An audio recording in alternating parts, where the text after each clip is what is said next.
Sono Alberto Andriolo, dirigente dei settori competitività e supporto alle imprese del Dipartimento Agricoltura e Sviluppo Rurale della Regione del Veneto.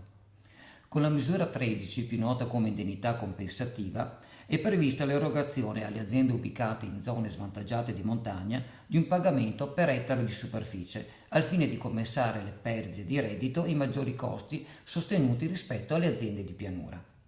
La misura intende quindi sostenere l'agricoltura della montagna per le importanti funzioni di salvaguardia e di tutela dei territori che sono svolte dalle aziende, principalmente quelle zootecniche, per l'allevamento del bestiame e che coltivano prati, pascoli e colture per l'alimentazione degli animali.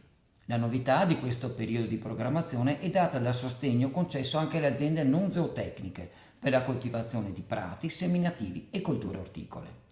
Con questa misura sono sostenuti gli agricoltori che conducono le aziende situate nella regione Veneto.